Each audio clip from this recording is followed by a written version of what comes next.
إن الحمد لله نحمده ونستعينه ونستغفره ونعوذ بالله من شرور أنفسنا ومن سيئات أعمالنا من يهده الله فلا مضل له ومن يضلل فلا هادي له وأشهد أن لا إله إلا الله وحده لا شريك له وأشهد أن محمدا عبده ورسوله أما بعد فإن خير الحديث كتاب الله وخير الهدي هدي محمد صلى الله عليه وآله وسلم وشر الأمور محدثاتها وكل محدثة بدعة وكل بدعة ضلالة وكل ضلالة في النار.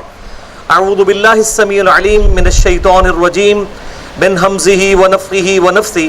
بسم الله الرحمن الرحيم. رب اشرح لي صدري ويسر لي أمري واحلل عقدة من لساني يفقهوا قولي. بسم الله الرحمن الرحيم. ان الله وملائكته يصلون على النبي يا ايها الذين امنوا صلوا عليه وسلموا تسليما. اللهم صل على محمد وعلى ال محمد كما صليت على ابراهيم وعلى ال ابراهيم انك حميد مجيد. اللهم بارك على محمد وعلى ال محمد كما باركت على ابراهيم وعلى ال ابراهيم انك حميد مجيد. الحمدللہ آج 23 جون 2017 اور 27 رمضان مبارک 1438 ہجری اور جمعۃ الوداع کا دن ہے، اور یہ پوری دنیا کے مسلمان چاہے سنی ہوں چاہے شیعہ ہوں اس کو یوم قدس بھی مناتے ہیں فلسطینیوں کے ساتھ اظہار یکجہتی کے لیے، اور ہمارے پاکستان میں بھی جماعت اسلامی کے لوگ جو ہیں وہ جمعۃ الوداع کو اس حوالے سے مناتے ہیں الحمدللہ. ہماری آج کی یہ گیدرنگ رمضان مبارک کے کانٹیکسٹ میں سالانہ 9ویں گیدرنگ ہے، اور یہ جو 9 گیدرنگ ہوئی ہیں 2009 سے لے کر آج کی ملا کے 2017 تک مسلسل 9، ان میں سے 7 ایسی تھی جن کی ریکارڈنگ ہوئی ہیں، اور پہلی 2 کی ریکارڈنگ نہیں ہو سکی تھی. سب سے پہلی ریکارڈنگ ہوئی تھی 2011 میں 26 اگست 25 رمضان مبارک جمعۃ الوداع کے ہی دن 1432 ہجری میں.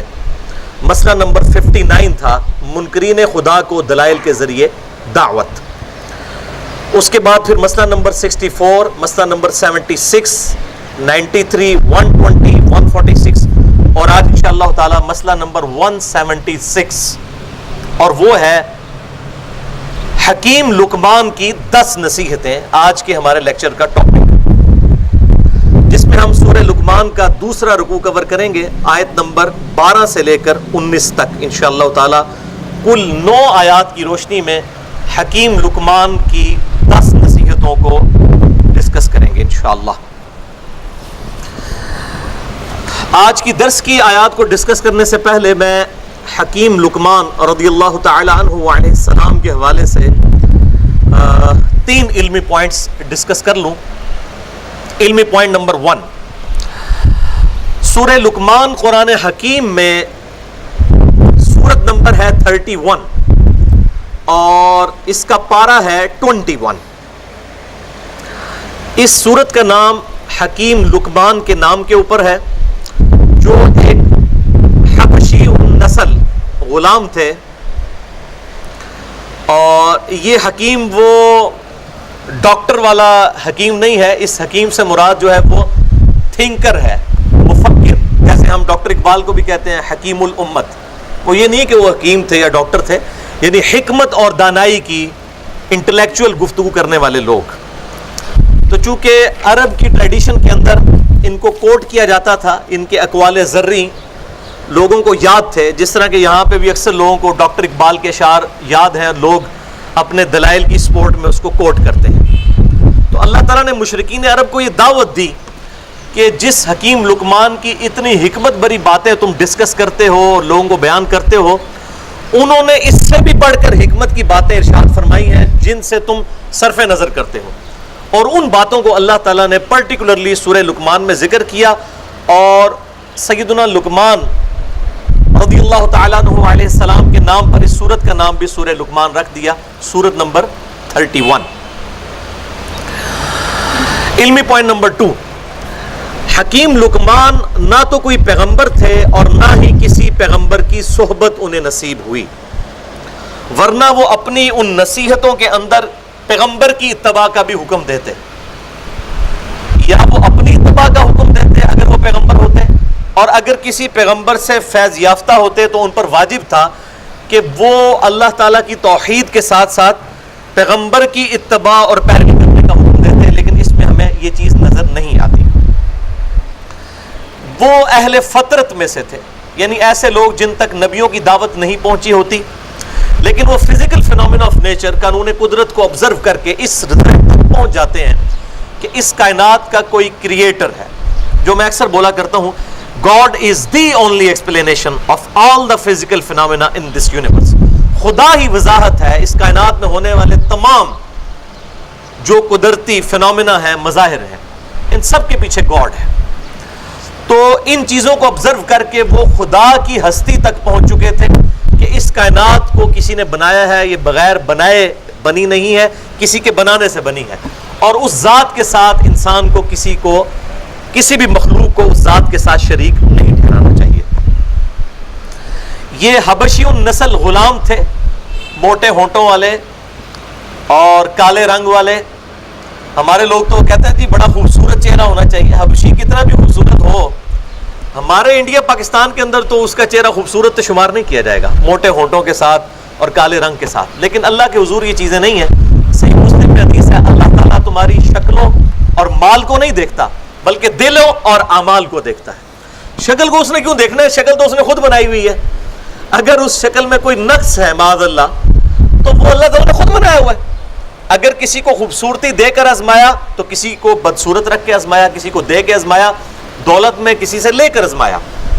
تو یہ اللہ تعالیٰ نے آزمائش والا معاملہ کیا ہے۔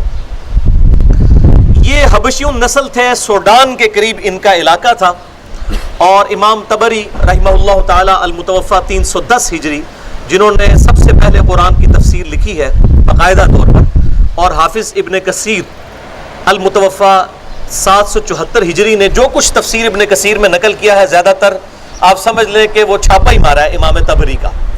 اس سب سے پہلے مفسر جو ہے امام طبری، تو انہوں نے حکیم لقمان کے حوالے سے کافی واقعات بھی نقل کیے ہیں اور کافی ڈیٹیلز لکھی ہیں، اسرائیلی روایات بھی لکھی ہیں، بے سند ہیں، لیکن کئی چیزیں جو ہے ظاہر ہے کہ جب وہ ٹریڈیشن میں چلتی ہیں تو تواتر کی حد تک پہنچ جاتی ہیں۔ مثال کے طور پر ان کو ان کے آقا نے ایک دفعہ کہا، ایک بکری دی اور کہا کہ اس بکری کو ذبح کرنے کے بعد اس بکری کے سب سے بہترین اعضاء لے آؤ۔ تو یہ ذبح کر کے اس بکری کا دل اور زبان نکال کر لے آئے۔ پھر ان کے مالک نے ایک اور بکری دی اور کہا کہ سب سے بدترین اعضاء جو ہیں اس بکری کے وہ لے کر آؤ۔ تو حکیم لقمان پھر سے دل اور زبان کو لے کر آئے۔ اس نے کہا یہ کیا؟ تو فرمانے لگے کہ دل اور زبان اگر یہ درست ہو جائیں تو ان سے بہتر کوئی عضو نہیں ہو سکتا، اور اگر یہ ٹیڑھے ہو جائیں تو ان سے ٹیڑھے کوئی اعضاء نہیں ہو سکتے۔ یہ بہت حکمت کی بات ہے الحمدللہ۔ اس قسم کے کئی واقعات جو ہیں وہ عرب کی ٹریڈیشن میں ان کے مشہور تھے۔ علمی پوائنٹ نمبر 3،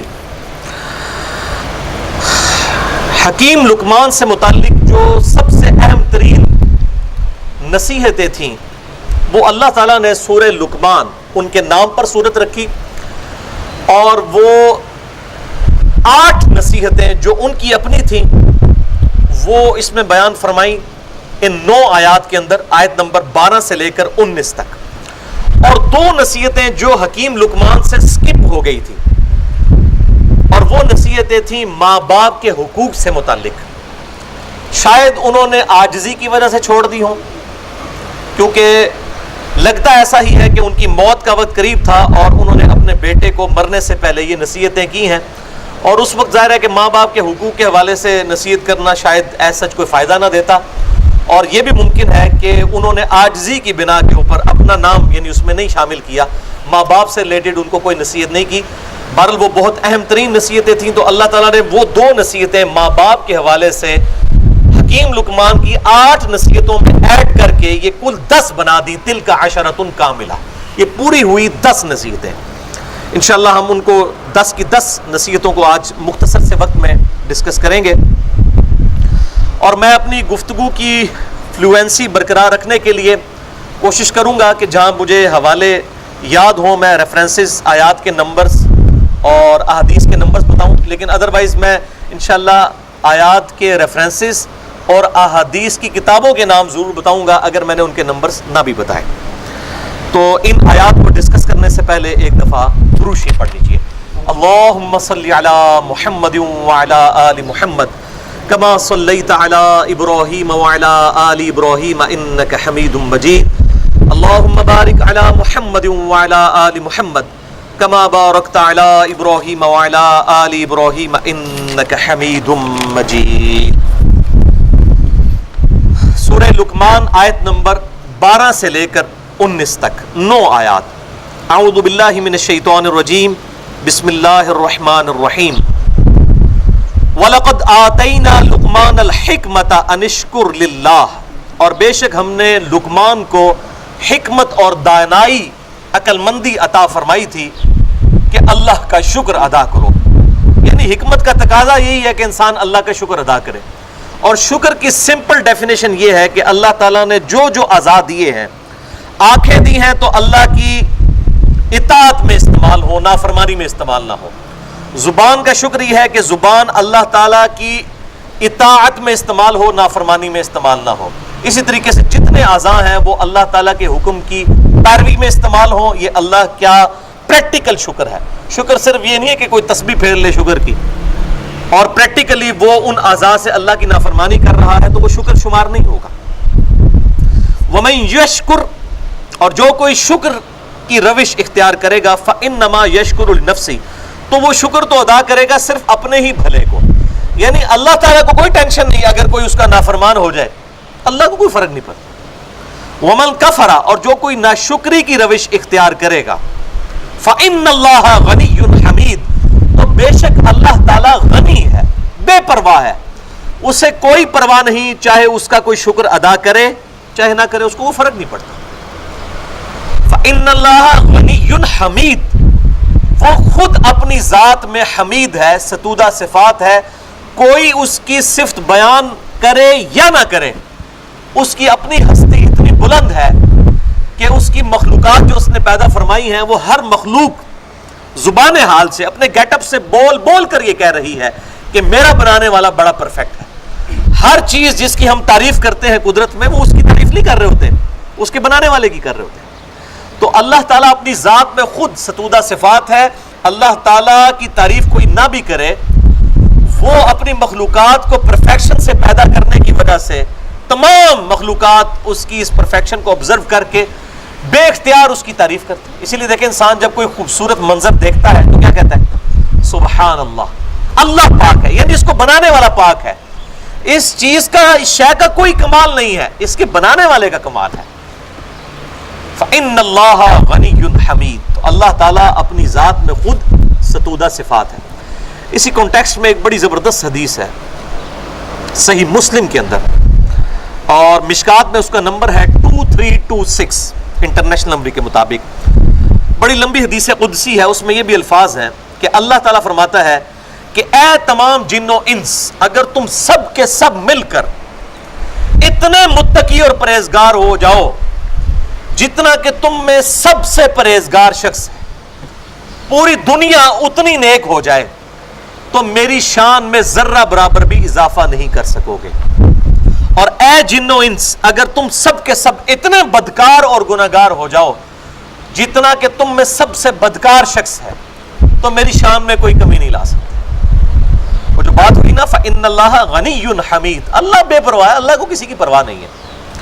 لیکن اس سے کوئی یہ بھی نہ سمجھے کہ اللہ تعالیٰ بے پرواہ ہے تو جو مرضی کر دے رہا، وہ یہ بھی نہیں، ایسی کی تیسی پھیر کے رکھ دے گا جس نے اس کی نافرمانی کی اور جو اس کا مجرم ہوا۔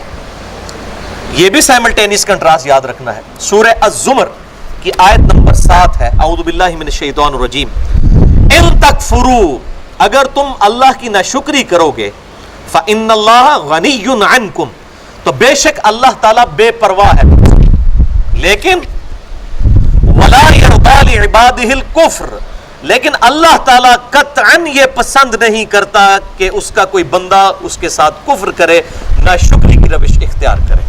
یہ کفر سے مراد یہ نہ سمجھے کوئی ہندو سکھ عیسائی ہے، عملی کافر بھی ہو سکتا ہے کوئی، ایک مسلمان ہے، کلمہ گو ہے، لیکن نماز نہیں پڑھ رہا. صحیح مسلم میں حدیث ہے جس نے جان بوجھ کر نماز چھوڑی گویا اس نے کفر کیا. عملاً وہ کافر ہے، عقیدے میں بے شک مسلمان ہے. تو کفر، ناشکری، انکار، عربی میں یہ ہمارا انڈیا پاکستان بنگلہ دیش والا کفر نہیں ہے، بلکہ اس سے مراد ہے چاہے وہ کوئی عملی کافر ہو چاہے وہ اعتقادی کافر ہو. اللہ اپنے بندوں سے کفر، ناشکری کو، نافرمانی کو پسند نہیں کرتا. وَإِن تَشْكُرُوا يَرْضَاهُ لَكُمْ، اور اگر تم اس کی شکر گزاری کرو گے، اس کی اطاعت کرو گے، یہ تم سے وہ پسند کرتا ہے. وَلَا تَزِرُ وَازِرَةٌ وِزْرَ أُخْرَى، اور کوئی جان اٹھانے والی کسی دوسری جان کا بوجھ نہیں اٹھائے گی. ثُمَّ إِلَىٰ رَبِّكُمْ مَرْجِعُكُمْ، اس کے بعد تمہیں اپنے رب کے پاس لوٹ کر جانا ہے. فَيُنَبِّئُكُمْ بِمَا كُنتُمْ تَعْمَلُونَ، پھر وہ تمہیں خبر دے دے گا جو کچھ تم دنیا میں اعمال کیا کرتے تھے. إِنَّهُ عَلِيمٌ بِذَاتِ الصُّدُورِ، بے شک اللہ تعالیٰ سینوں کے چھپے ہوئے رازوں کو بھی جانتا ہے، اتنا باریک بین ہے. انسان اپنی داڑھی سے، پگڑی سے پبلک کو دھوکہ دے سکتا ہے، اللہ کو نہیں دے سکتا، کیونکہ صحیح مسلم میں حدیث ہے اللہ تعالیٰ تمہاری شکلوں اور مال کو نہیں دیکھتا، دلوں اور اعمال کو دیکھتا ہے. اللہ کے حضور جو رجوع لانے والا دل ہے، سلیم الفطرت، اس کی قدر ہے. اسی طریقے سے سورۃ الحجر کے حوالے میں 49 نمبر اور 59 نمبر آیت ہے، یہ بہت اہم آیت ہے.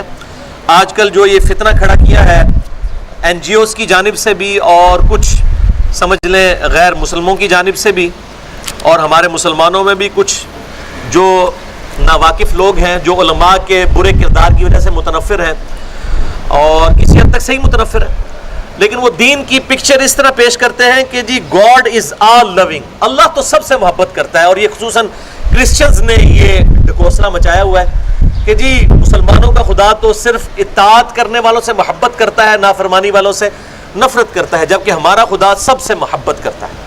تو میں نے پھر ان لوگوں کو باقاعدہ علمی پھکی اور الزامی جواب دیا ہے اینٹی وینم کہ ہماری جو یہ موقف ہے، جو قرآن حکیم کی ڈاکٹرائن ہے، اس کو دنیاوی معاملات بھی سپورٹ کر رہے ہیں. مجھے بتائیں دنیا میں اگر ہمیں اختیار دیا جائے کہ ہم کسی ایسی عورت کو موت دے دیں جس کے 4 چھوٹے چھوٹے بچے ہوں، ہم گوارا کریں گے؟ چاہے وہ ہماری ریلیٹو بھی نہ ہو، ہم کہیں گے نہیں چھوٹے چھوٹے بچے ہیں، یتیم ہو جائیں گے، ان کے مینٹل ماڈلز تک بدل جائیں گے، ان کا کیا بنے گا، ترس کھائیں گے نا. تو جو لوگ یہ ڈاکٹرائن کہہ رہے ہیں کہ گاڈ از آل لونگ، اللہ تعالیٰ تو سب سے محبت کرتا ہے، وہ نفرت کسی سے نہیں کرتا، تو اس سے پوچھیں پھر وہ ایسی ہزاروں عورتوں کو موت کیوں دے دیتا ہے جن کے چھوٹے چھوٹے بچے ہوتے ہیں؟ اگر آل لونگ ہے تو نہیں، وہ موت دے کر آزماتا ہے، کسی کو زندگی دے کر آزماتا ہے، کسی سے لے کر آزماتا ہے. یہ دنیا آزمائش ہے. اگر صرف دنیا کی زندگی ہوتی، آخرت کی زندگی نہ ہوتی تو واقعی ظلم تھا ایسی عورت کو موت دینا. لیکن اگر آخرت کی زندگی ہے، آخرت کے بغیر تو یہ دین کی ڈاکٹرائن مکمل ہی نہیں ہو سکتی. تو قرآن کا کنسپٹ کیا ہے؟ یہ آج کل ہمارے اسکولوں میں بھی اس قسم کی نظمیں، مجھے بتایا گیا دار ارقم جیسے اسکول کے اندر یہ نظم پڑھائی جا رہی تھی، تو میرے پاس ایک بھائی آئے کہ جی گاڈ از آل لونگ. میں نے کہا یہ کلمہ کفر ہے. قرآن حکیم کی ڈاکٹرائن یہ ہے، سورہ الحجر آیت نمبر 49 اور 50، نبی عبادی انی انا الغفور الرحیم، اے میرے محبوب صلی اللہ علیہ وآلہ وسلم میرے بندوں کو یہ خبر دے دو کہ بے شک میں ضرور بخشنے والا مہربان ہوں، لیکن آدھی پکچر نہ بتانا. وَأَنَّ عَذَابِي هُوَ الْعَذَابُ الْعَلِيمُ، اور میرے بندوں کو یہ بھی بتا دو کہ میرا عذاب بھی بڑا دردناک ہے. گاڈ از آل لونگ یہ بالکل ٹوٹلی فیک ڈاکٹرائن ہے. خدا محبت کرتا ہے اطاعت کرنے والوں کے ساتھ اور نفرت فرماتا ہے نافرمانوں کے ساتھ. باقی دنیا میں سبسسٹنس لیول کے اوپر رزق دے گا. ظاہر ہے اس نے جب زندگی دی ہے تو آپ کو کھانے پینے کو بھی دے گا، سانس کے لیے آپ کو آکسیجن بھی دے گا، پانی بھی دے گا، وہ اس کی ذمہ داری ہے. لیکن اس کا یہ مطلب نہیں کہ وہ آپ سے محبت کر رہا ہے، نہیں، محبت کرے گا انہی کے ساتھ جو اس سے محبت کریں گے. اور اللہ تعالیٰ کی صفات کا ظہور انسان کے ذریعے ہوا ہے نا. کلائمیکس کریشن کا انسان ہے نا، لقد خلقنا الانسان فی احسن تقویم. تو انسان بھی دیکھ لیں، انسان بھی جو اپنے نافرمان ہیں ان سے ناراض ہوتا ہے اور جو اس کی اطاعت کرتے ہیں ان سے خوش ہوتا ہے. تو یہ بالکل غلط کنسپٹ ہے. اسلام کا کنسپٹ یہ ہے کہ گاڈ از آل لونگ نہیں، بلکہ اللہ تعالیٰ محبت بھی فرماتا ہے اور اللہ تعالیٰ جو ہے غضب بھی فرماتا ہے اپنے نافرمانوں کے اوپر. اب میرے بھائیو سیدنا لقمان کی پہلی نصیحت آ رہی ہے. وَإِذْ قَالَ لُقْمَانُ لِابْنِهِ، اور یاد کرو جب لقمان نے اپنے بیٹے سے فرمایا، وَهُوَ يَعِظُهُ، جبکہ وہ اس کو نصیحت کر رہے تھے، شاید ان کی موت کا وقت قریب تھا، اپنے بیٹے کو بلا کے انہوں نے نصیحت کی. یا بنیا، اے میرے بیٹے، لا تشرک باللہ، اللہ کے ساتھ کسی کو شریک نہ ٹھہرانا. پہلی نصیحت کی کہ توحید، جو میں اکثر بولتا ہوں، شرک is the most sensitive issue in the sight of Allah. Allah کے حضور سب سے زیادہ حساس معاملہ ہے شرک کا. اے میرے بچے، اللہ کے ساتھ کسی کو شریک نہ ٹھہرانا. ان الشرک لظلم عظیم، بے شک شرک سب سے بڑا ظلم ہے. ظلم عربی زبان میں کہتے ہیں کسی شے کو اس کے اصلی مقام سے ہٹا کر دوسرے مقام پر رکھ دینا. چاہے مخلوق میں سے کسی کو اٹھا کر اللہ کے مد مقابل کھڑا کر دیا جائے، یا اللہ تعالیٰ کو نعوذ باللہ صفات میں گرا کر مخلوق کے ساتھ اٹیچ کر دیا جائے، یہ دونوں شرک ہے. میرے بچے، شرک نہ کرنا، بے شک شرک سب سے بڑھ کر ظلم ہے. اور اسی آیت کے کانٹیکسٹ میں ایک حدیث ہے، بخاری اور مسلم کی متفق علیہ حدیث ہے، مشکات میں اس کا نمبر ہے 5131، کہ جب سورۃ الانعام کی آیت نمبر 82 نازل ہوئی، الذین آمنوا ولم یلبسوا ایمانہم بظلم، جو لوگ ایمان لے کر آئے اور ایمان لانے کے بعد اپنے ایمان میں ظلم کو شریک نہ کیا، اولئک لہم الامن وہم مہتدون، قیامت والا دن ایسے لوگ ہی امن میں ہوں گے اور وہی ہدایت یافتہ ہیں جو ایمان لانے کے بعد ظلم نہ کریں. تو صحابہ کرام تو آیت کو آیت لیتے تھے، پریشان ہو گئے. انہوں نے کہا یا رسول اللہ صلی اللہ علیہ وآلہ وسلم، یہ کیسے ہو سکتا ہے کہ کوئی شخص ایمان لانے کے بعد ظلم نہ کرے؟ گناہ تو کسی سے ہو ہی جائے گا. ظلم کہتے ہیں گناہ کو. ربنا ظلمنا انفسنا وان لم تغفر لنا وترحمنا لنکونن من الخاسرین، اے ہمارے رب، ہم نے اپنی جانوں پر ظلم کیا. کوئی بھی گناہ چھوٹے سے چھوٹا بھی ہو، ظلم تو ہے. تو صحابہ نے کہا کہ یہ جو کہا گیا قیامت والے دن وہ لوگ امن میں ہوں گے اور ہدایت پر جو اللہ تعالیٰ کے اوپر ایمان لانے کے بعد ظلم نہ کرے. تو ان کا صحابہ کرام نے عرض کیا اللہ کے محبوب صلی اللہ علیہ وآلہ وسلم، یہ کیسے ہو سکتا ہے کہ کوئی شخص گناہ کرے ہی نہ؟ تو آپ صلی اللہ علیہ وآلہ وسلم نے فرمایا اس ظلم سے مراد ہر ظلم نہیں ہے، بلکہ اس ظلم سے مراد وہ ظلم ہے جس کی نصیحت لقمان علیہ السلام نے اپنے بیٹے کو کی تھی. ان الشرک لظلم عظیم. آپ صلی اللہ علیہ وآلہ وسلم نے سورہ لقمان کی آیت نمبر 13 تلاوت کی. اس سے مراد وہ شرک، سب سے بڑا شرک جو ظلم ہے، سب سے بڑا ظلم شرک ہے. اور یہ وہ ظلم ہے جس کے بارے میں کیٹاگوریکل مینشن ہوا سورہ النساء میں 2 دفعہ، آیت نمبر 48 اور 116 میں. ان اللہ لا یغفر ان یشرک بہ وَيَغْفِرُ مَا دُونَ ذَلِكَ لِمَن يَشَاءُ، بے شک اللہ تعالیٰ اس گناہ کو کبھی معاف نہیں کرے گا کہ قیامت کے دن کوئی اس حال میں اللہ کے حضور پیش ہوا کہ دنیا میں اس نے شرک کیا ہوا. دنیا میں معافی مانگ لی تو سورہ لقمان کی آیت نمبر 70 ہے کہ ہم اس کے گناہوں کو بھی نیکیوں سے بدل دیں گے اگر شرک سے توبہ کر لے. آخرت میں کوئی بغیر توبہ کے آ گیا ہم کبھی معاف نہیں کریں گے. وَمَن يُشْرِكْ بِاللَّهِ فَقَدْ ضَلَّ ضَلَالًا بَعِيدًا، اور جو کوئی اللہ کے ساتھ شرک کرے وہ گمراہ ہوا اور گمراہی میں بھی دور جا پڑا. وَلِعَوْذُ بِاللَّهِ تَعَالَى. پھر اس کا کلائمیکس ہے سورہ المائدہ کی آیت نمبر 72، إِنَّهُ مَن يُشْرِكْ بِاللَّهِ فَقَدْ حَرَّمَ اللَّهُ عَلَيْهِ الْجَنَّةَ وَمَأْوَاهُ النَّارُ وَمَا لِلظَّالِمِينَ مِنْ أَنصَارٍ. بے شک جو کوئی اللہ کے ساتھ شرک کرے اللہ نے ایسے شخص پر جنت حرام کر دی ہے، اس کا ٹھکانہ دوزخ ہے اور وہاں اس کا کوئی مددگار نہیں ہوگا.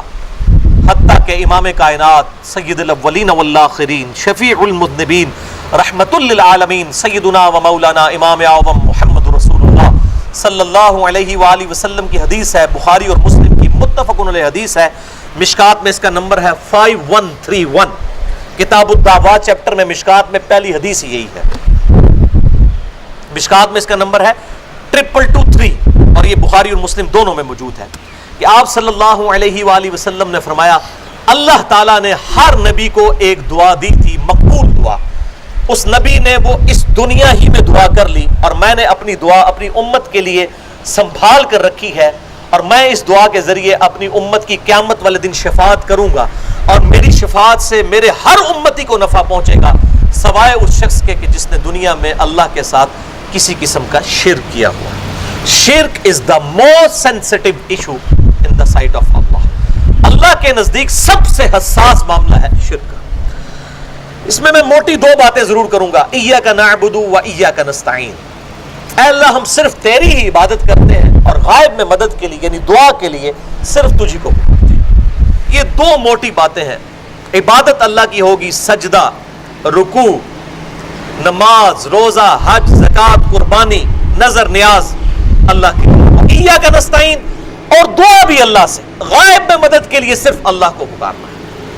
یہ جھگڑا ہی نہیں ہے کہ مولا علی علی نبینا علیہ الصلوۃ والسلام کو کوئی اختیار حاصل ہے یا نہیں. یہ جھگڑا ہی نہیں. ان کو اختیار حاصل ہو تب بھی مولا علی رضی اللہ تعالیٰ عنہ علیہ السلام علی نبینا علیہ الصلوۃ والسلام کو مدد کے لیے پکارنا گویا کہ ان کو اللہ تعالیٰ کے ساتھ استعانت میں شریک ٹھہرانے کے مترادف ہے. یہ شرک ہے. اب یہ بہت لمبا ٹاپک ہے. اس میں جو اشکالات خصوصاً بریلوی مکتبہ فکر کے علماء اور اہل تشیع کی طرف سے دیے جاتے ہیں، 5 اشکالات میں نے ایکسکلوسیو ریکارڈنگ کروا دی ہے. مسئلہ نمبر 3، دعا صرف اللہ ہی سے جو ہزاروں ہمارے بھائیوں کی توبہ کا سبب بنا ایز فار ایز شرک از کنسرن. اور اسی کی ایکسٹینشن ہے مسئلہ نمبر 43، وسیلہ اور توسل کے صحیح احکام و مسائل. ہماری ویب سائٹ اہلسنتپاک.com پہ جسے شوق ہو تو وہ دیکھ سکتا ہے. میں آج اس کی ڈیٹیل میں نہیں جاتا. یہ پہلی نصیحت تھی سیدنا لقمان علی نبینا علیہ الصلوۃ والسلام رضی اللہ تعالیٰ عنہ. یہ علی نبینا کا مطلب ہوتا ہے کہ ہمارے نبی پر بھی سلام ہو اور جس شخص کا میں نام لے رہا ہوں اس پر بھی سلام ہو. یہ عموماً ہم جب کسی بزرگ کا نام لیتے ہیں، چاہے وہ کوئی صحابی ہو یا کوئی نبی ہو، تو ہم ساتھ بولتے ہیں علی نبینا و علیہ الصلوۃ والسلام. ہمارے نبی پر بھی سلامتی ہو اور ان پر بھی سلامتی ہو. دوسری نصیحت اور تیسری نصیحت یہ سکپ کر دی تھی حضرت لقمان نے، شاید عاجزی کی بنا پر. وہ اللہ تعالیٰ نے اس کو پرفیکٹ کیا ہے. دوسری نصیحت وَوَصَّيْنَا الْإِنسَانَ بِوَالِدَيْهِ، اور انسان کو ہم نے نصیحت کی ہے کہ وہ اپنے ماں باپ کے ساتھ حسن سلوک کرے. حملتہ امہ وہنا علی وہن، اس کی ماں نے اسے اپنے شکم میں اٹھائے رکھا کمزوری پر کمزوری جھیلتے ہوئے. یعنی وہ 9 مہینے کا پیریڈ کتنا مشکل پیریڈ. اس کے بعد وفصالہ فی عامین، اور پھر اس کے دودھ چھڑانے کی عمر 2 سال ہے. یہ 9 مہینے وہ اور 2 سال وہ، کتنی تکلیف مسلسل جھیلنی پڑی ماں کو. یعنی خصوصاً ماں باپ کے ساتھ ماں کے حق کو اللہ تعالیٰ نے ایک درجہ بلند کر دیا. انشکر لی والی والدیک، اور ہم نے حکم دیا ہے کہ شکر گزاری کی روش اختیار کرو میرے حق میں بھی، یعنی اللہ کے حق میں وہ پہلا شکر وہ ہے، اور اپنے ماں باپ کے حق میں بھی. الی المصیر، اور تمہیں لوٹ کر پھر ہماری ہی طرف آنا ہے. یعنی اس میں دھمکی ہے کہ اگر میرا شکر نہ کیا، اپنے ماں باپ کے ساتھ اس نے سلوک نہ کیا، تو میں پوچھوں گا. قیامت والے دن اکاؤنٹیبلٹی ہوگی. اسی لیے آپ دیکھ لیں جو ریلیجس لوگ ہیں الحمدللہ وہ اپنے ماں باپ کی قدر کرتے ہیں. آج یورپ اور امریکہ کے اندر اولڈ ایج ہاؤسز بنے ہوئے ہیں، جبکہ ہمارے یہاں پر جو ماں باپ بوڑھے ہوتے ہیں ان کی ورث میں اضافہ ہوتا چلا جاتا ہے. لوگ رسپیکٹ دیتے ہیں اور یہ دین کی برکت سے ہے الحمدللہ. تو ماں باپ کے حق کے فوراً جو اللہ تعالیٰ نے اپنے حق کے فوراً بعد ماں باپ کے حق کو ذکر کیا قرآن حکیم میں کم از کم 4 جگہ پر. اس میں سے ایک مقام یہ ہے اور اس کا کلائمیکس سورہ بنی اسرائیل کی وہ آیات ہے. 10 کمانڈمنٹس پہ میرا لیکچر ہے، مسئلہ نمبر 77. وہ ایپکس ضرب سلام ہے کہ وَقَضَىٰ رَبُّكَ أَلَّا تَعْبُدُوا إِلَّا إِيَّهُ وَبِالْوَالِدَيْنِ إِحْسَانًا. اللہ نے یہ بات طے کر دی تھی پہلی کمانڈ کے طور پر بنی اسرائیل کو بھی اور امت محمدیہ کے لیے بھی صلی اللہ علیہ وآلہ وسلم، مت پوجنا کسی کو سوائے اس اللہ کے، اور ماں باپ کے ساتھ حسن سلوک کرنا. اور ماں باپ دونوں یا دونوں میں سے کوئی ایک بڑھاپے کو پہنچ جائے ان کو اف تک بھی مت کہنا، اور ان کے سامنے اپنے عاجزی کے اعتبار سے کندھے جھکا کر رکھنا اور ان کے لیے دعا کرنا رب ارحمہما کما ربیانی صغیرا. اے میرے رب ان دونوں پر رحم فرما جس طرح بچپن نے انہوں نے مجھے رحم کر کے پالا تھا. یہ پوری آیات مسئلہ نمبر 77 میں سورہ بنی اسرائیل آیت نمبر 23 سے لے کے 39 تک 10 کمانڈمنٹس میں نے کور کی ہیں. یہاں پر میں وہ حدیث بیان کروں جو بخاری اور مسلم دونوں میں ہے. مشکات میں اس کا نمبر ہے 4911. آپ صلی اللہ علیہ وآلہ وسلم سے ایک صحابی نے پوچھا یا رسول اللہ صلی اللہ علیہ وآلہ وسلم مجھ پہ سب سے بڑھ کر حق کس کا ہے؟ تو فرمایا تیری ماں کا. پوچھا اس کے بعد؟ فرمایا تیری ماں کا. پوچھا اس کے بعد؟ فرمایا تیری ماں کا. پوچھا اس کے بعد؟ فرمایا تیرے باپ کا. یعنی 3 دفعہ ماں کا حق اور پھر چوتھی دفعہ فرمایا تیرے باپ کا. یعنی ماں کا حق اتنا مقدم ہے. الحمدللہ.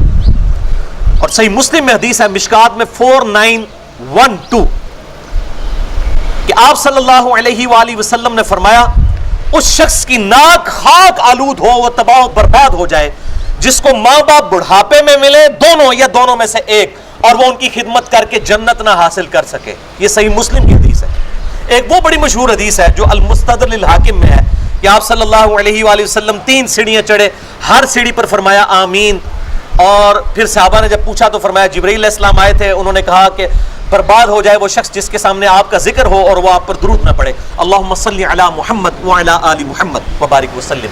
تو میں نے کہا آمین.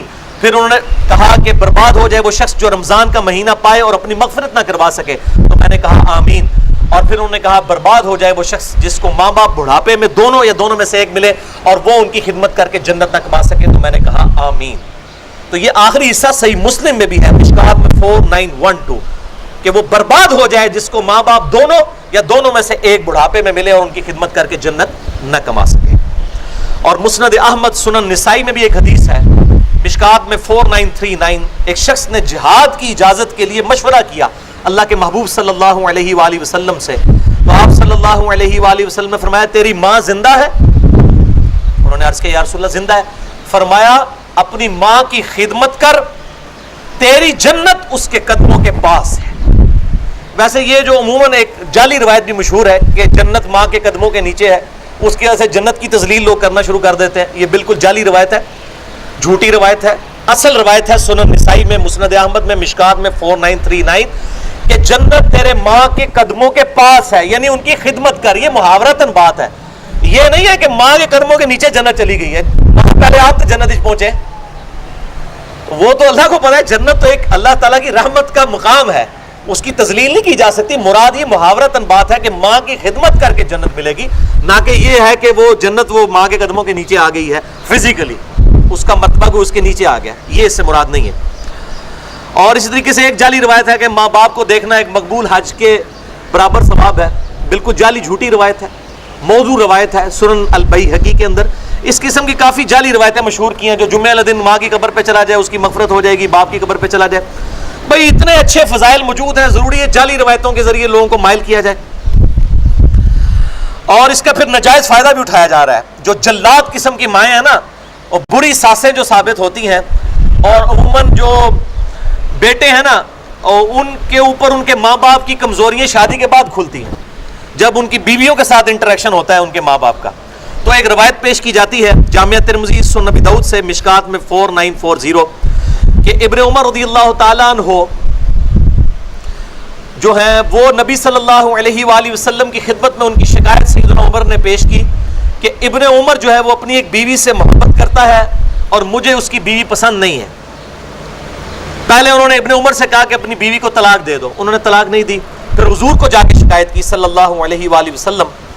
تو آپ صلی اللہ علیہ وسلم نے ابن عمر سے فرمایا کہ جب تیرا باپ عمر یہ کہہ رہا ہے کہ اپنی بیوی کو طلاق دے دو تو اس کو طلاق دے دو. اور اسی طریقے سے صحیح بخاری میں ایک حدیث ہے حضرت اسماعیل علیہ السلام اور ابراہیم علیہ السلام کا واقعہ بڑا مشہور ہے کہ وہ ملنے کے لیے آئے تو حضرت اسماعیل کی غیر موجودگی میں تو انہوں نے پھر ایک میسج چھوڑا کہ جی اپنے گھر کی چوکھٹ بدل لو، مراد یہ کہ اپنی بیوی کو طلاق دے دو. اس قسم کے واقعات سے وہ کہتے ہیں کہ اگر ماں باپ کے ہیں تو بیوی کو بھی طلاق دے دیں. نعوذ باللہ من ذالک، انا للہ و انا الیہ راجعون. یہ آپ ریلیجن کافروں کو پیش کریں گے، آپ کے منہ پہ مار دیں گے ریلیجن. بھائی آپ کے ماں باپ کیا سیدنا عمر ہیں؟ اور وہ شکایت کیا نبی علیہ السلام کے سامنے لے کے جا رہے ہیں؟ نبی علیہ السلام کو تو وحی کی تائید حاصل تھی، ابراہیم علیہ السلام کو وحی کی تائید حاصل تھی کہ واقعی جینوئن ایشو تھا جس کے اوپر طلاق کا کہا گیا. آج کل اگر ماں باپ کسی کو کہتے ہیں کہ اپنی بیوی تیری منو چنگی نہیں لگتی طلاق دے دے، طلاق نہیں دی جائے گی جب تک جینوئن ریزن نہیں ہوگی. یہ ذہن میں رکھیں. یہ خام خواہ ان روایتوں سے جعلی مطلب نکال کے اور لوگوں کو غلط طرف مائل کرتے ہیں. اور یہ حدیث نہیں بتاتے جو سنن نبی داؤد میں ہے مشکات میں 3280 کہ آپ صلی اللہ علیہ وآلہ وسلم نے فرمایا اللہ تعالیٰ کو حلال چیزوں میں سب سے ناپسند طلاق ہے. اگرچہ حلال ہے، حرام نہیں ہے، یعنی بعض اوقات مجبوراً دینی پڑ جاتی ہے, واقعی نہیں نبھتی, اس لیے اس کا دروازہ کھلا رکھا ہے. کرسچینٹی میں تو طلاق دینا ہی حرام ہے, اسلام میں اجازت ہے طلاق کی لیکن ایز اے لاسٹ ریزارٹ, لیکن کہا گیا وہ بھی ناپسندیدہ ہے. تو جب اللہ کو ناپسندیدہ ہے تو یہ کیسے ہو سکتا ہے کہ میری بیوی میرے ماں باپ کو نہیں پسند تو میں ان کے کہنے پہ طلاق دے دوں بغیر کسی ریزن کے؟ واٹ نانسنس دس. یہ ریلیجن آپ پیش کریں گے لوگوں کو؟ اور یہ وہ ماں باپ کے فضائل بھی اور یہ ماں باپ کے فضائل بھی ہر بندے کو بوڑھے ہو کے یاد آتے ہیں. جب خود جوان ہوتے ہیں اس وقت نہیں ان کو یاد آتے, جب بوڑھے ہو جاتے ہیں تو وہ اپنی اولاد کو یہ سکھا رہے ہوتے ہیں. ماں باپ کے بھی اولاد پر حقوق ہیں اور اولاد کے بھی ماں باپ پہ حقوق ہیں, یہ سائملٹینیس کنٹراسٹ ہے. اور صحیح مسلم کی حدیث جس پہ میرا ایک کلپ بھی چڑھا ہوا ہے برمودا ٹرائنگل پہ, کہ شیطان کا تخت پانیوں پہ لگا ہوا ہے, شام کے وقت سارے شتونگڑوں کو بلاتا ہے وہ, اور ہر شتونگڑا کہتا ہے میں نے آج یہ گناہ کروایا, آج میں نے یہ گناہ کرایا. تو شیطان خوش نہیں ہوتا. ایک کہتا ہے کہ آج میں نے میاں بیوی کے درمیان جدائی کروا دی, شیطان اس کو جناب جپی ڈال کے ملتا ہے, گلے لگتا ہے کہ تو صحیح کام کیتا ہے. کیونکہ جب طلاق ہوگی تو اس پورے معاشرے کی بنیاد جو ہے میاں بیوی کے ریلیشن شپ کے اوپر ہے. جب یہ ڈسٹرب ہو جائے گا تو پورا معاشرہ ہی جو ہے وہ تتر بتر ہو جائے گا, اولاد بھی بکھر جائے گی, وہ اولاد ناسور بن جائے گی معاشرے کے لیے.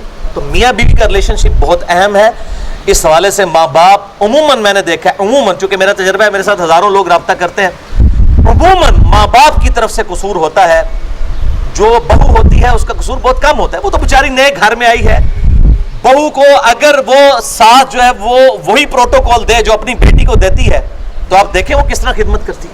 کئی بہو ہیں جنہوں نے اپنے ساس سسر کو سنبھالا ہے, ماں باپ کو تو کبھی توفیق ہی نہیں, ان کے بیٹوں کو تو توفیق ہی نہیں ہوئی بیٹیوں کو, وہ دوسرے ملکوں میں بیٹھے ہوئے ہیں اور ہم یہاں بیٹھ کے جو ہے نا وہ ان کے رشتہ داروں کے جنازے پڑھ رہے ہوتے ہیں, اور جناب ان کی خوشی غمی میں ہمیں مصیبت پڑی ہوئی ہوتی ہے جو باہر جا کے بیٹھے ہوئے ہیں, اور خدمتیں یہاں پہ بہویں کر رہی ہوتی ہیں. تو یہ بڑا سینسٹیو ایشو ہے, لہٰذا میں نے یہ ماں باپ کے حقوق پہ چونکہ بات کی تھی تو میں نے اس کو بیلنس بھی کر دیا. تیسری نصیحت بھی اللہ تعالیٰ نے ایڈ کی ہے, ساتھ ہی اس کو دیکھیں بیلنس کیا ہے. وَإِن جَاهَدَاكَ عَلَىٰ أَن تُشْرِكْ بِي مَا لَيْسَ لَكَ بِهِ عِلْمٌ, اگر تیرے ماں باپ اس بات پر زور لگائیں کہ تو میرے ساتھ شریک ٹھہرائے کسی کو جس کا علم تیرے پاس نہیں ہے, بغیر علم کے تو کوئی ایسی بات میری طرف منسوب کر دے جو شرک پر مبنی ہے, فَلَا تُطِعْهُمَا, تو اپنے ماں باپ کا کہنا نہیں ماننا. کتنے بولے لوگ ہیں وہ آگے پوچھ رہے ہوتے ہیں جی میری ماں کہتی ہے میں دودھ نہیں بخشاں گی جے تو داڑھی رکھ لئی, تو میں اب ماں باپ کا حکم مانوں یا اللہ کے نبی کا حکم مانوں؟ دیکھو بھائی, ماں باپ کی تو اوقات سٹارٹ ہی اس وقت ہوگی جہاں پہ اللہ اور اس کے نبی صلی اللہ علیہ وآلہ وسلم کا حکم اینڈ ہوگا. بخاری اور مسلم کی حدیث ہے, تم میں سے اس وقت تک کوئی مومن ہی نہیں ہو سکتا جب تک کہ میں اسے اس کے ماں باپ اولاد سب لوگوں سے بڑھ کر عزیز نہ ہو جاؤں. اس کا کیا مطلب ہے کہ ماں باپ کہہ رہے ہیں کہ اللہ کے محبوب کی نافرمانی کرو, اللہ کے محبوب کوئی اور ارشاد فرما رہے ہیں صلی اللہ علیہ وآلہ وسلم, ان کی پیروی کی جائے, تب آپ اللہ کے محبوب صلی اللہ علیہ وآلہ وسلم کو سب سے بڑھ کر عزیز مانیں گے. مومن ہی نہیں ہوگا کوئی شخص. تو بڑے بھولے بن کے عورتیں بھی پوچھ رہی ہوتی ہیں جی وہ جی میری والدہ کہتی ہیں کہ جی حجاب نہ کرو, بس صرف ایسے ہی کر لو, تو اب میں ماں باپ کا حکم مانوں؟ بھئی ماں باپ کا حکم تو سٹارٹ ہوگا اللہ اور اس کے محبوب صلی اللہ علیہ وآلہ وسلم کے احکامات کے اندر اندر. نافرمانی والا قرآن نے کہہ دیا مت ان کا کہنا ماننا. وَصَاحِبْهُمَا فِي الدُّنْيَا مَعْرُوفًا, لیکن ساتھ ہی بیلنس کر دیا دنیا میں ان سے اچھے طریقے سے پیش آنا. یہ نہ ہو کہ اگر ماں باپ دین پہ نہیں چلنے دے رہے تو ان کے ساتھ بدتمیزی شروع کر دو, نہیں, دنیا میں ان کے ساتھ معروف طریقے سے پیش آؤ. وَاتَّبِعْ سَبِيلَ مَنْ أَنَابَ إِلَيَّ, اور پیروی تو اس شخص کی کرو جس نے میرا راستہ اختیار کر لیا ہوا ہے, یعنی اللہ کا پیغمبر, اس کی اتباع کرو, یا پیغمبر کے راستے پر چلنے والے لوگوں کی اتباع کرو. اس آیت سے وہ پیر نصیر الدین صاحب نے نا مسئلہ تقلید ثابت کیا. وہ کہتے ہیں اس میں آیا نا کہ پیروی کر اس کی جو میرا راستہ اختیار کرے, وہ کہتے ہیں اس سے اماموں کی تقلید ثابت ہوتی ہے. یہ پیروی کر اتباع تو آیا ہے نبی صلی اللہ علیہ وآلہ وسلم کے لیے. من یطع الرسول فقد اطاع اللہ, قل ان کنتم تحبون اللہ فاتبعونی یحببکم اللہ. اتباع ہوگی اللہ کے محبوب صلی اللہ علیہ وآلہ وسلم کی, یا پھر اللہ اور اس کے محبوب صلی اللہ علیہ وآلہ وسلم کے پروٹوکول کے اندر اندر حکمران وقت کی بھی, خلفائے راشدین کی بھی, صحابہ کی بھی, لیکن ان سے ٹکرائے نہ. تب ثم الی مرجعکم فانبئکم بما کنتم تعملون, اس کے بعد تمہیں لوٹ کر میرے ہی پاس آنا ہے, پھر میں تمہیں خبر دے دوں گا جو کچھ تم دنیا میں کیا کرتے تھے. تو اللہ کے حکم کی خلاف ورزی ماں باپ کی پیروی میں یہ حرام ہے. خواہش نفس کی پیروی کو بھی کہا گیا ہے کہ یہ شرک ہے. سورہ الجاثیہ آیت نمبر 23 میں افرائیت من اتخذ الہہ ہوا، اے محبوب صلی اللہ علیہ وآلہ وسلم بھلا اس شخص کو دیکھا جس نے اپنی خواہش نفس کو اپنا خدا مان لیا ہے. ایک شخص فجر کے وقت اپنی نیند قربان نہیں کرتا اور نماز کے لیے بستر نہیں چھوڑتا، اس نے اپنے بسترے کو اپنا معبود مان لیا. ایک بندہ ماں باپ کی اطاعت کے اندر اللہ کے حکم کو توڑ دیتا ہے، اس نے اپنا معبود اپنے ماں باپ کو مان لیا. نعوذ باللہ من ذالک، وہ شرک کی کیٹیگری میں فال کر گیا. اگرچہ یہ شرک اصغر ہے، وہ شرک اکبر میں نہیں آتا، جس طرح کہ ریاکاری شرک اصغر ہے اور یہ بھی شرک اصغر، لیکن ہے تو شرک کی کیٹیگری میں فال کرتا ہے. پھر بخاری و مسلم کی متفق علیہ حدیث ہے مشکات میں 3665، مولا علی رضی اللہ تعالیٰ عنہ علیہ السلام کہتے ہیں کہ میں نے خود نبی صلی اللہ علیہ وسلم سے یہ بات سنی تھی کہ معصیت میں کوئی اطاعت نہیں ہے، اللہ کی نافرمانی میں مخلوق کی کوئی اطاعت نہیں ہے، مخلوق کی اطاعت صرف معروف میں ہے. یعنی حکمران وقت کا حکمران اگر نیکی کے کاموں کا حکم دیتا ہے اس میں اطاعت کی جائے گی. اگر وہ گناہ کی طرف بلاتا ہے، چاہے ماں باپ ہو، حکمران ہو، پیر ہو، استاد ہو، مرشد ہو، ان کی بات نہیں مانی جائے گی. اللہ از دا ٹاپ پرائورٹی. اور ہمارے معاشرے میں تو میرے بھائیوں معذرت کے ساتھ ماں باپ کو بعض لوگوں نے بالکل بت بنا دیا. ٹیکسیوں کے پیچھے لکھا ہوتا ہے ماں باپ کی دعا سے، ماں کے قدموں کی خاک، ماں باپ کی دعا، مرشد کی نگاہ. ھذا من فضل ربی بڑے تھوڑے لوگوں نے لکھا ہوتا ہے، حالانکہ پہلے یہ لکھا ہوا ہونا چاہیے، اس کے نیچے آپ ضرور لکھیں. یہ ہندوانہ معاشرے کے ذریعے جس طریقے سے ایک ماں باپ کو اس لیول پہ اٹھا دیا کہ گاڈ کے مقابلے پہ کھڑا کر دیا. رسپیکٹ ضرور دیں، لیکن اب کتنے لوگ ہیں وہ مطلب کوئی ینگ بندہ جو ہے وہ داڑھی رکھ لیتا ہے، پریکٹسنگ مسلمان بن جاتا ہے، وہ پانچے اوپر کر لیتا ہے، تو وہ آ کے اس کو اس کے ماں باپ کے دوست احباب بھی سمجھا رہے ہوتے ہیں کہ جناب تو اپنے ماں باپ کی خدمت کر، ان کاموں میں لگ گیا ہے، ابھی تیری عمر ہے، تو نے جوانی میں روگ لگا لیا. اس قسم کی باتیں کرتے ہیں. بھائی ماں باپ کی عزت جو کرنی ہے وہ اللہ کی وجہ سے کرنی ہے، ورنہ ماں باپ تو اس قابل ہے کہ ان کو اولڈ ایج ہاؤس میں رکھ دیا جائے جس طرح گوروں نے رکھا ہوا ہے. وہ صحیح رکھا ہوا ہے انہوں نے دنیاوی اعتبار سے. وہ کہتے ہیں انہوں نے اپنی یاشیاں کی ہیں اپنی جوانی میں، اب ہماری یاشی کرنے کا وقت ہے. یہ ریلیجن ہے، دین ہے جس نے آپ کو یہ بات سکھائی ہے کہ ماں باپ کی خدمت کریں. اسی ریلیجن کو تختہ مشق بنا کے آپ ماں باپ کی اتباع کرنا شروع کر دیں اللہ اور اس کے محبوب صلی اللہ علیہ وآلہ وسلم کے مقابلے پر، تو لعنت کھٹنے نکالا نا. نہ ماں باپ کی بات مانی جائے گی، نہ کسی حکمران کی، نہ کسی استاد کی، نہ کسی بزرگ کی، نہ کسی شیخ الحدیث کی، نہ شیخ القرآن کی، اللہ اور اس کے محبوب صلی اللہ علیہ وسلم کے مقابلے پر. حتیٰ کہ بخاری و مسلم میں ایک حدیث ہے، آپ صلی اللہ علیہ وآلہ وسلم نے ایک قافلہ صحابہ کا روانہ کیا، ان میں سے ایک شخص کو امیر مقرر کیا. اس نے وہاں لکڑیاں جلائیں اور حکم دیا کہ میں تمہارا امیر ہوں، امیر کی اطاعت اللہ اور اس کے رسول کی اطاعت ہے، سب کے سب ان آگ کی لکڑیوں میں کود پڑو. تو انہوں نے کہا نہیں، خوشی کرنا تو اسلام میں حرام ہے. ان کا میں امیر ہوں، امیر کی اطاعت واجب ہے. انہوں نے کہا نہیں، امیر کی اطاعت واجب ہے اللہ اور اس کے محبوب صلی اللہ علیہ وسلم کی اطاعت کے اندر. اب جب واپس آئے اسی امیر نے جا کے اللہ کے محبوب کو شکایت کی کہ میں نے ان کو حکم دیا تھا. آپ صلی اللہ علیہ وآلہ وسلم نے فرمایا اگر یہ تیرا حکم مان لیتے تو دوزخ کی آگ میں جا کے نکلتے. یعنی اللہ اور اس کے محبوب صلی اللہ علیہ وسلم کی نافرمانی کی کاسٹ کے اوپر ماں باپ کا حکم نہیں مانا جا سکتا، حکمران کا حکم نہیں مانا جا سکتا، کسی صحابی کا حکم نہیں مانا جا سکتا، کسی تابعی کسی بزرگ کا حکم نہیں مانا جا سکتا. یہ بات بالکل جنہوں پنجابی کہنا ہے نا کنو کٹ لو. لیکن بیلنس ہے کہ ماں باپ کی آپ حسن سلوک کریں گے اگر وہ کافر بھی ہیں. یہاں پہ تو ایک بندہ مطلب گھر میں مواحد ہو جاتا ہے، ماں باپ کو کہتا ہے مشرک ہے، میں نہ جنازہ بھی نہیں پڑھنا. یہ ایٹیچیوڈ نہیں ہونا چاہیے، یہ غلط ایٹیچیوڈ ہے. حسن سلوک کریں گے. وہ کلیئر کٹ آ گیا کہ وَصَاحِبْهُمَا فِي الدُّنْيَا مَعْرُوفًا، دنیا میں معروف طریقے سے ان کے ساتھ بیہیو کرو. حتیٰ کہ بخاری اور مسلم میں حدیث ہے، مشکات میں اس کا نمبر ہے 4913. اسما بنت ابی بکر کہتی ہیں کہ میں نے نبی صلی اللہ علیہ وسلم سے عرض کیا ہے اللہ کے نبی میری ماں مشرکہ ہے اور وہ مجھ سے صلہ رحمی چاہتی ہیں، مجھے ملنے کے لیے آئی ہیں، کیا میں ان کے ساتھ حسن سلوک کروں؟ آپ صلی اللہ علیہ وسلم نے فرمایا ہاں، اگرچہ وہ مشرکہ ہے لیکن تیری ماں ہے، اس کے ساتھ حسن سلوک کر. دنیا میں حسن سلوک کرنا ہے. چوتھی نصیحت وہ حکیم لقمان کی ہی ہے رضی اللہ تعالیٰ عنہ علیہ السلام.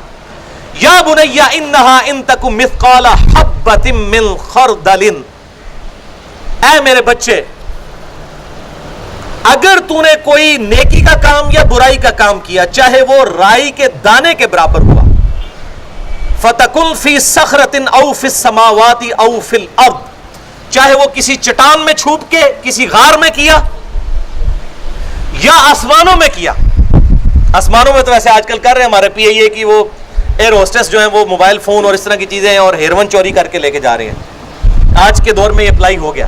چاہے آسمانوں میں کوئی گناہ کیا، چاہے زمین کی کسی گہرائی میں کیا یا کسی چٹان میں چھپ کے کیا، یاتی بہ اللہ، اللہ تعالیٰ قیامت والے دن سامنے لے آئے گا۔ ان اللہ لطیف خبیر، بے شک اللہ تعالیٰ باریک بین ہے اور خبردار ہے۔ یہ کہتا ہے اللہ تعالیٰ چھوٹی چھوٹی چیزوں، نہیں، بہت باریک بین ہے۔ اچھا اکثر لوگ کہتے ہیں اللہ چاہے تو چھوٹی سی غلطی معاف بھی کر دے گا، یہ کوئی نہیں کہتا ہے اللہ تعالیٰ چاہے تو چھوٹی سی غلطی پکڑ بھی لے گا۔ او جی ایک وہ بخاری مسلم میں حدیث ہے، ایک عورت تھی بڑی بدکار تھی، اس نے ایک پیاسے کتے کو اپنے موزے میں پانی پلا دیا، اللہ نے بخش دیا۔ بھائی بخاری مسلم میں یہ ہے کہ ایک عورت بڑی نیک تھی، اس نے ایک بلی کو بھوکا قید رکھا جس کی وجہ سے وہ مر گئی، اللہ تعالیٰ نے اسے دوزخ میں پھینک دیا۔ یہ سائملٹینیس کنٹراسٹ ہے۔ اچھا آپ یہ پیش کریں گے، کہیں گے اسی وجہ سے کہنا دیکھو جتنا بھی نیک ہوئے نا چھوٹی سی غلطی اللہ پکڑ لیتا ہے، ادھر اس طرف چل پڑیں گے تو دل بے ایمان تو اجتا ٹھہر۔ اللہ تعالیٰ سے ڈرے۔ نبی عبادی انی انا الغفور الرحیم، اے میرے نبی میرے بندوں کو خبر دے دو بے شک میں معاف کرنے والا مہربان ہوں، اور یہ بھی خبر دے دو کہ میرا عذاب بھی دردناک ہے۔ اللہ اکبر۔ اور سورہ الزلزال میں جو آیا فَمَن يَعْمَلْ مِثْقَالَ ذَرَّةٍ خَيْرًا يَرَهُ وَمَن يَعْمَلْ مِثْقَالَ ذَرَّةٍ شَرًّا يَرَهُ، جو ذرے کے برابر بھی نیکی کرے گا قیامت والے دن اللہ تعالیٰ اس کو لے آئے گا، اور جو ذرے کے برابر گناہ کرے گا اللہ تعالیٰ اس کو بھی لے آئے گا۔ آگے کنزیکٹو 4 نصیحتیں ایک ہی آیت میں ہے، 5ویں، 6ٹی، 7ویں اور 8ویں۔ یا بنیا، اے میرے بچے، اقم الصلاۃ، نماز کو قائم رکھ، وامر بالمعروف، اور نیکی کا حکم دے۔ 5ویں نصیحت نماز کو قائم رکھ، 6ٹی نصیحت نیکی کا حکم دے، ونہا عن المنکر، اور 7ویں نصیحت برائی سے روک، اور 8ویں نصیحت اس کا نتیجہ ہے وَاصْبِرْ عَلَىٰ مَا أَصَابَكَ، اور صبر کر جو لوگ تجھے تکلیف دیتے ہیں۔ ظاہر ہے جب آپ لوگوں کو برائی سے روکیں گے تو لوگ آپ کو تکلیف دیں گے، زبان کے ذریعے بھی، فزیکلی بھی دیں گے۔ إِنَّ ذَلِكَ مِنْ عَزْمِ الْأُمُورِ، بے شک یہ جو کام ہے یہ بڑی ہمت کے کام ہے۔ کون سے کام؟ یہ 4 کام، نماز کو قائم کرنا، لوگوں کو نیکی کا حکم دینا، برائی سے روکنا، اور پھر صبر کرنا۔ نیکی کا حکم دینے سے لوگ بڑے خوش ہوں گے، آپ کو ہار بھی ڈالیں گے۔ آپ کسی کو بتائیں نا جی آج میں نے رات کو 50 نفل پڑھے ہیں، اور آپ کے جی آج آ رہی ہے جناب شب قدر ہے، آپ بھی 50-100 نفل پڑھیں، لوگ کہیں گے بڑا نیکی کا کام ہے۔ لیکن آپ وہیں پہ کھڑے ہو کے کہیں گے جی میں نہ تو خود گانے سنتا ہوں، نہ آج کے بعد مارکیٹ میں گانے میں نے چلنے دینے ہیں، پھر دیکھو تو کہڑا ہار جڑے جتیاں ہار پاؤں گے۔ جب آپ برائی سے روکیں گے نا مصیبت اسی وقت کھڑی ہو جاتی ہے۔ نیکی کا کرسی دیں مرزا صاحب کو، نیکی کا حکم دینے سے کوئی بندہ پریشان نہیں ہوتا، جب برائی سے روکتے ہیں نا اس وقت لوگوں کو تکلیف ہو جاتی ہے۔ اور سورۃ العصر میں اللہ تعالیٰ نے اسی لیے کہا ہے الا الذین آمنوا وعملوا الصالحات وتواصوا بالحق وتواصوا بالصبر، سب کے سب لوگ ناکام ہیں سوائے ان لوگوں کے جو نمبر 1 ایمان لائے، نمبر 2 نیک اعمال کیے، نمبر 3 انہوں نے لوگوں کو حق بات کی تلقین بھی کی، نیکی کی تلقین کی، برائی سے روکا، اور نمبر 4 پھر صبر بھی کیا، صبر کی تلقین بھی کی۔ کیوں میرے بھائیو؟ جب آپ نیکی کا حکم دیں گے اس کا لازمی نتیجہ ہے برائی سے روکنے کا کہ پھینٹی لگ جائے گی۔ بولے اعوذ باللہ تعالی۔ صحیح مسلم میں حدیث ہے مشکات میں 569، آپ صلی اللہ علیہ وآلہ وسلم نے فرمایا بندے کے کفر اور اسلام میں فرق نماز ہے۔ یہاں لوگ کہتے ہیں نماز نہ بھی پڑھو خیر ہے، جو کچھ بھی ہے اللہ تیرے محبوب کی امت سے اسی طرح قبول کر، نعوذ باللہ من ذالک۔ نماز چھوڑنا گویا کہ عملی کفر ہے۔ اسی طریقے سے صحیح مسلم میں ایک حدیث ہے مشکات میں 5137، آپ صلی اللہ علیہ وسلم نے فرمایا جو شخص برائی کو دیکھے تو ہو سکے تو اپنے ہاتھ سے روکے، ہاتھ سے نہیں روک سکتا تو کم از کم زبان سے روکے، اور زبان سے بھی نہیں روک سکتا اگر اتنا کمزور ہے تو دل میں برا جانے۔ لیکن ساتھ ہی کہہ دیا ذالک اضعف الایمان، یہ دل میں برا جاننا ایمان کا سب سے کمزور ترین درجہ ہے۔ یہ سمجھ لو بالکل ایج پہ ہے، ایک جھٹکا لگے گا ایمان سے فارغ۔ کم از کم زبان سے برائی کو برائی ضرور کہنا چاہیے. صحیح مسلم میں ایک اور حدیث ہے مشکات میں 5298, آپ صلی اللہ علیہ وآلہ وسلم نے فرمایا قوی مومن اللہ تعالیٰ کو کمزور مومن سے زیادہ محبوب ہے. صحت مند مومن, ظاہر صحت مند ہوگا تو نیکی کا کام کرے گا, بیمار آدمی تو مسجد میں بھی نہیں جا سکتا صحیح طریقے سے, لیکن اللہ کو دونوں ہی محبوب ہیں اور دونوں ہی میں خیر ہے. تم اپنے لیے نفع بخش چیز کے لیے پوری کوشش کرو اور سستی اور کاہلی نہ کرنا, لیکن پھر بھی اگر رزلٹ تمہارے خلاف آ جائے تو کبھی یہ نہ کہنا کہ میں اگر یہ کر لیتا تو یہ ہو جاتا. یہ اگر مگر شیطان کا دروازہ کھول دیتا ہے. اگر مگر نہ کرنا, بلکہ اللہ تعالیٰ کی مدد طلب کرنا اور سستی نہ کرنا اور کاہلی نہ کرنا. اس کے بعد جو رزلٹ آئے تو پھر کہنا جو اللہ کی مرضی, یعنی کوشش بھی کرنی. یہ نہیں ہے کہ ایک بندہ محنت ہی نہیں کرتا اور دعا کرتا رہتا ہے یا اللہ میں پیپر پاس ہو جائے, انشاءاللہ فیل ہو جاؤ گے, کبھی پاس نہیں ہوگے. یہ اللہ نے کبھی کہا ہی نہیں ہے. اللہ نے کب کہا بسم اللہ پڑھ کے ساکٹ میں 2 انگلیاں دے دیں تو جناب بچ جاؤ گے؟ نہیں, کدھر ہی بچو گے انشاءاللہ, کیونکہ دنیا کو اللہ نے اسباب کے ساتھ جوڑا ہے. آپ کہہ دیجیے اللہ میری پیاس دور کر دے, میں پانی نہیں پیوں گا, انشاءاللہ پیاسے مر جائیں گے. اللہ نے دنیا کو اسباب کے ساتھ جوڑا ہے, لیکن کوشش کرنے کے بعد رزلٹ اللہ پر چھوڑے اور اس کے بعد رزلٹ اپنے خلاف آئے تو کہیں جو اللہ کی مرضی. انا للہ و انا الیہ راجعون. یہاں پہ میں صبر پہ بہت بول سکتا ہوں. صبر کی 3 قسمیں. نمبر 1 تکالیف پہ صبر, وَلَنَبْلُوَنَّكُمْ بِشَيْءٍ مِّنَ الْخَوْفِ وَالْجُوعِ وَنَقْصٍ مِّنَ الْأَمْوَالِ وَالْأَنفُسِ وَالثَّمَرَاتِ. نمبر 2 فرائض پہ صبر. فجر کی نماز پڑھنا سردیوں میں اٹھ کر بستر چھوڑ کر, گرمیوں میں مشکل ہے, اور گرمیوں کے روزے رکھنا. آج کل آپ دیکھ لیں جون, آج 23 جون ہے, مشکل روزہ ہے. فرائض میں استقامت کے لیے بھی صبر چاہیے. اور نمبر 3 گناہ سے بچنے پر صبر. راتوں رات حرام کما کے انسان امیر ہو کے پوری زندگی جو ہے صحیح گزار سکتا ہے, بد نگاہی کر کے لذت وقتی حاصل کر سکتا ہے. یہ بد نگاہی سے بچنے پر صبر کرنا, آنکھوں کی حفاظت پہ صبر کرنا, رزق حلال کمانے پر صبر کرنا, یہ بھی صبر. تکلیف پہ صبر نمبر 1, نمبر 2 فرائض پہ استقامت پہ صبر, اور نمبر 3 جو ہے وہ صبر گناہوں سے بچنے پر صبر. اب میرے بھائیوں آخری 2 نصیحتیں, 9ویں اور 10ویں. 9ویں نصیحت, وَلَا تُسَعِّرْ خَدَّكَ لِلنَّاسِ. اور اے میرے بچے تکبر کرتے ہوئے اپنے رخسار کو کبھی لوگوں کی طرف سے مت پھیرنا.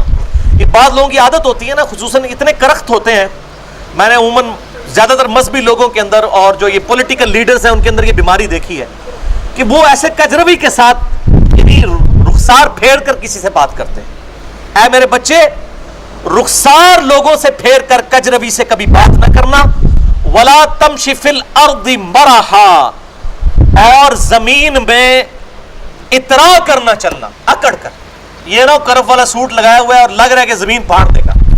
سورہ بنی اسرائیل کی آیت نمبر 37 میں آیا زمین میں اکڑ کر مت چل, نہ تو زمین کو پھاڑ سکتا ہے اور نہ تو بلندی میں پہاڑوں کی چوٹی تک پہنچ سکتا ہے. زمین میں اکڑ کر مت چل. ان اللہ لا يحب كل مختال فخور. بے شک اللہ تعالی گھمنڈ کرنے والے کو, شیخی بگاڑنے والے کو پسند نہیں فرماتا.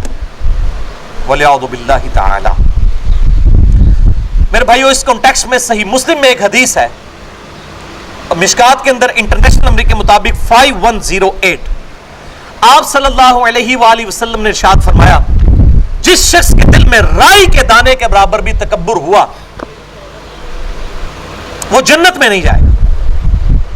ایک صحابی نے عرض کیا اللہ کے محبوب صلی اللہ علیہ وسلم انسان کی خواہش ہوتی ہے کہ اچھے کپڑے پہنے, اچھی جوتیاں پہنے, کیا یہ بھی تکبر ہے؟ تو آپ نے فرمایا یہ تکبر نہیں ہے, بلکہ اللہ خوبصورت ہے اور خوبصورتی کو پسند فرماتا ہے.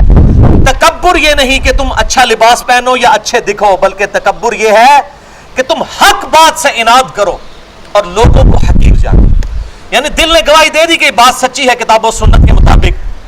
سنت طریقہ نماز کا یہی ہے رکوع میں جاتے وقت اور رکوع سے اٹھتے وقت رفع الیدین کرنا, لیکن تکبر ہے کہ میں اپنے بزرگ بابوں کے رستے کو چھوڑ دوں, یہ تکبر ہے. اور لوگوں کو حقیر جاننا. آپ اچھے کپڑے پہنے لیکن اس کی بنیاد پہ کسی سے نفرت نہ کریں. کسی سے نفرت کریں گے, حقیر سمجھیں گے, اللہ تعالیٰ نہیں چھوڑے گا. پھر آپ کا یہ لباس تکبر ہی میں شمار کر لیا جائے گا. سنن ابی داؤد، سنن ابن ماجہ اور مسند احمد میں حدیث ہے مشکات میں 4346، آپ صلی اللہ علیہ وآلہ وسلم نے فرمایا جس شخص نے دنیا میں شہرت کا لباس پہنا اللہ تعالیٰ آخرت میں اسے ذلت کا لباس پہنائے گا۔ یہ بعض بڑے زرق لباس پہن کے، یہ نعت خوانوں کے بھی میں لباس دیکھتا ہوں، بڑی بڑی گونے پہنی ہوتی ہیں لوگوں کو دکھانے کے لیے، اللہ کے لیے تو نہیں پہنتے۔ میں فتویٰ نہیں لگاتا، یعنی وہ خود اپنے اوپر انالیسس کریں، میں یہ نہیں کہتا کہ میں ان پہ فتویٰ لگا رہا ہوں، وہ خود سوچیں کہ ہم یہ جو اتنے عجیب و غریب لباس پہن کے لوگوں کو اٹریکٹ کر رہے ہیں، ریڈ کلر کی پگڑیاں اور اس میں بھی چمکیلے گوٹے اور یہ سب کچھ، جو دنیا میں شہرت کا لباس پہنے گا قیامت والے دن اللہ تعالیٰ اسے ذلت کا لباس بنائے گا، وَلِيَعُوذُ بِاللَّهِ تعالیٰ۔ لیکن اس کا سائملٹینیس کنٹراسٹ ہے، جامعہ ترمذی میں حدیث ہے مشکات میں 4350، آپ صلی اللہ علیہ وآلہ وسلم نے فرمایا اللہ تعالیٰ جسے دولت دے تو یہ پسند فرماتا ہے کہ اللہ کی نعمت کا اثر اس پہ دکھائی بھی دے۔ یہ نہیں ہے کہ اللہ نے کسی کو دولت دی ہے اور اس نے وہ بالکل چیتھڑے پہنے ہوئے ہیں، اللہ پسند فرماتا ہے کہ نعمتوں کا اثر دکھلائی بھی دے، ایسا بھی ہونا چاہیے۔ البتہ عاجزی کے لیے سادہ لباس پہننا یہ سنت ہے، سادہ لباس کی مانت نہیں ہے، لیکن بالکل ہی ایسا لباس کہ لوگ گھن کھائیں وہ منع ہے، جیسا کہ سنن ابی داؤد، سنن نسائی میں حدیث ہے مشکات میں 5351، آپ صلی اللہ علیہ وسلم نے ایک شخص کو دیکھا بال بکھرے ہوئے ہیں، آپ نے فرمایا اس کو کوئی چیز نہیں ایسی ملی کہ یہ کنگھی کر لیتا۔ پھر ایک شخص کو دیکھا اس کے کپڑے گندے تھے تو آپ نے فرمایا تجھے کوئی ایسی چیز نہیں ملی کہ تو اپنے کپڑے دھو کر صاف ستھرے کپڑے پہنتا۔ اور صحیح مسلم میں حدیث ہے صفائی نصف ایمان ہے، یہ صحیح مسلم میں حدیث ہے، انٹرنیشنل نمبر کے مطابق 534 صحیح مسلم کے اندر، صفائی نصف، پورا دین صفائی پہ ہے، کپڑوں کی صفائی، اس طریقے سے غسل، وضو، ہماری ساری عبادات صفائی کے اوپر ہے۔ آخری نصیحت 10ویں، وقصد فی مشیک واغضض من صوتک، اپنی چال میانہ روی کے ساتھ رکھ اور آواز کو دھیما رکھ۔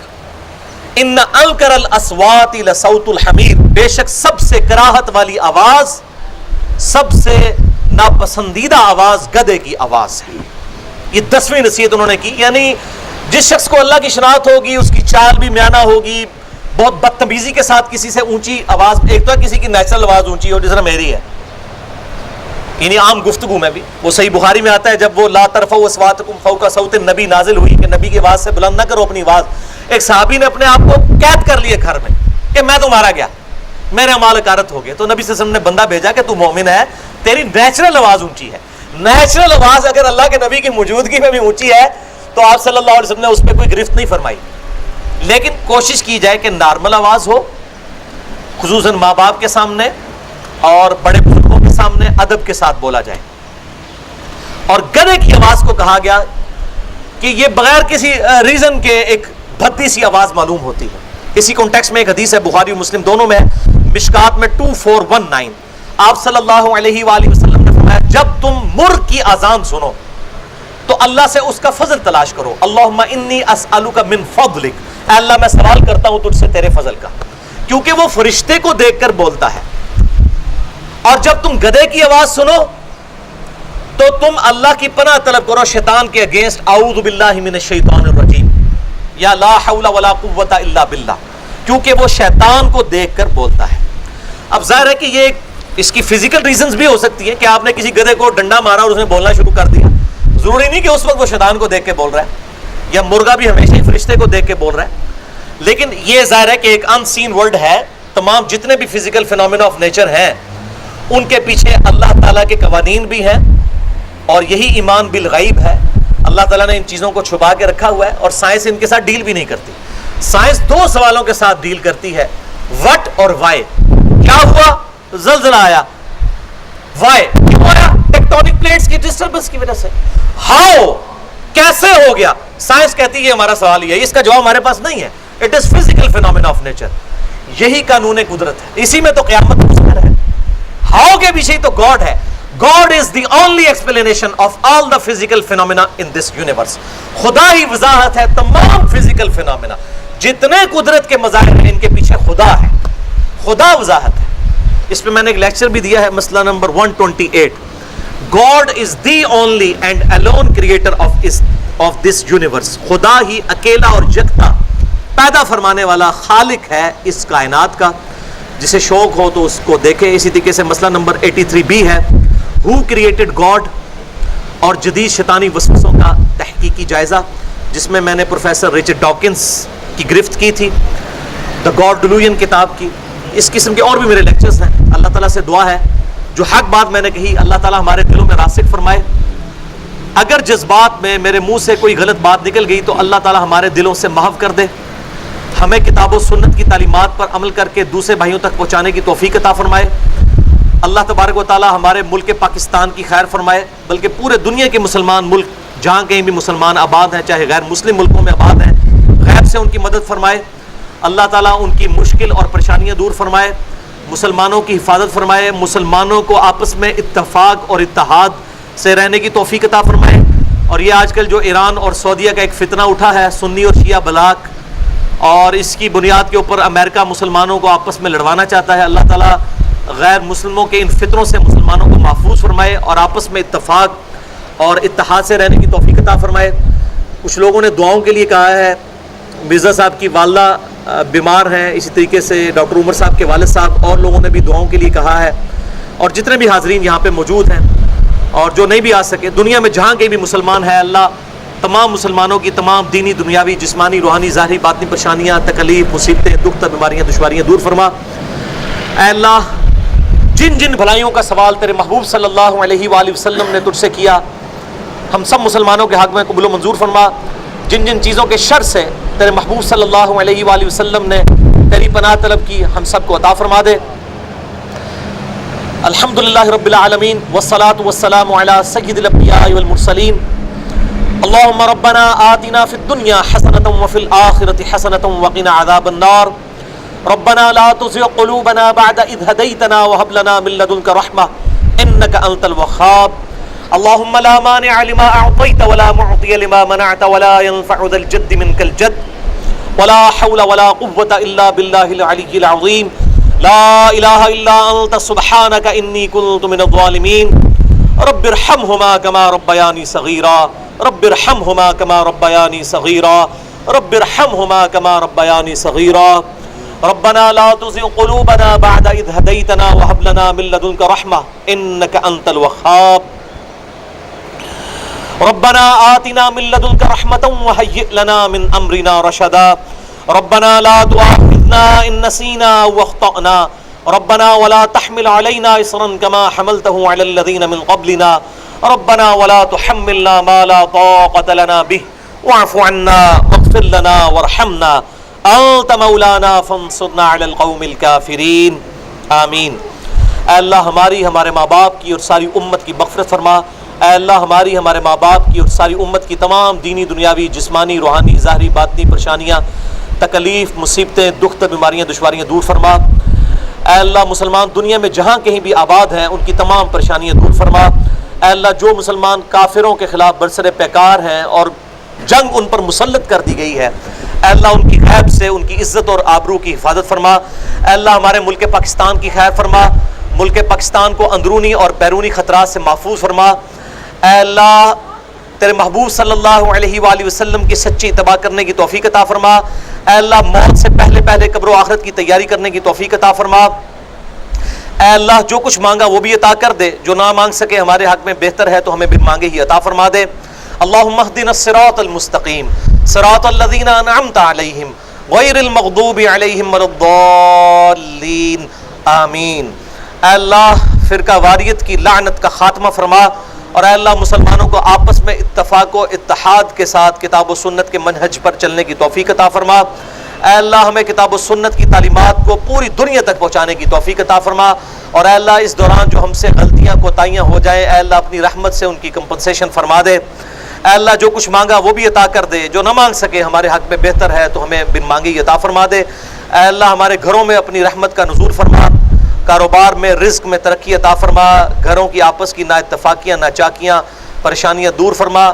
اسی طریقے سے اللہ جو لوگ بھی جادو ٹونا اور وبائی امراض کی وجہ سے پریشان ہیں، اللہ ان کی حفاظت فرما. اے اللہ دنیا میں جتنے بھی مسلمان اور جن آباد ہیں، اے اللہ جنوں میں بھی جو پریشان حال ہیں اور انسانوں میں بھی جو پریشان حال مسلمان ہیں، اللہ تمام کی مشکلات کو دور فرما.